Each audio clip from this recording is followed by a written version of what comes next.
Ақша табу жолы көшеде қан төгіліп жатса да сатып алу.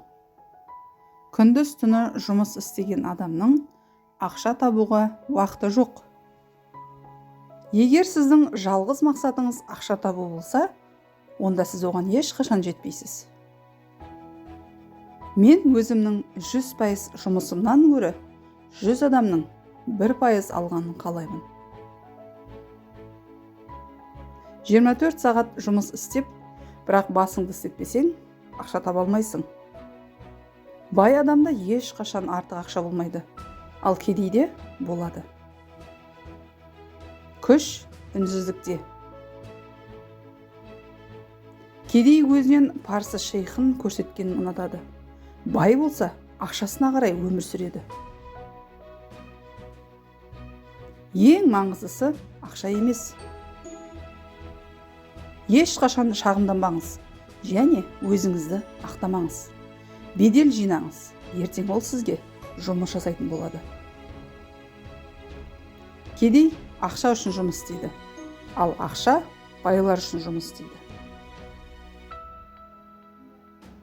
Егер ақшаң аз болса, бизнес жаса. Егер тіпті ақшаң жоқ болса, онда жылдам бизнес жаса.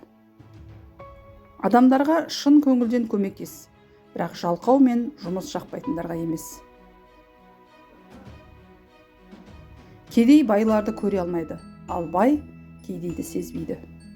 Кедей барлық нәрсені ұсынған бағада сатып алады. Бай болса, арзанын іздейді. Бизнеске негізделген достық, достыққа негізделген бизнестен артық. Егер бай болу сіздің жалғыз мақсатыңыз болса, онда ол ешқашан орындалмайды.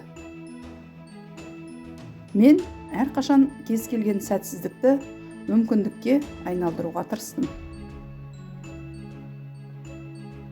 Ақша үшін ақша табуға барлық уақытын арнаған адамнан сұмырай және бейшара жанды білмеймін. Үлкен шығындардан қорықпау керек, аз пайдадан қорқу керек. Бизнесте жетістікке жету үшін дайындық, тәртіп және еңбекқорлық қажет. Ашық ақыл мен тың идеялар табыстың өсуі үшін ең құнарлы негіз, ал шабыт табысты бизнес үшін ең жақсы мотивация.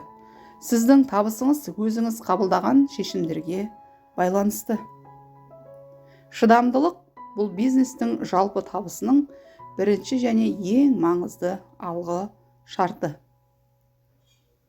Табысты адамға кейде ағысқа қарсы жүзуге тура келеді.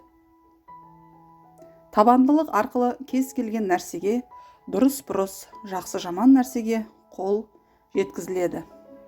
Кенеттен қалжыңдап та қарызға ақша алу керек. Мен білетін ақша табудың ең нашар жолы тәулік бойы ауыр жұмыс жасау. Байлық бата немесе қарғыс болуы мүмкін. Өмір еңбек, бірақ ең бастысы үнемдеу мүмкіндігі. Бұл сіздің табысыңызды босқа жұмсауға мүмкіндік береді.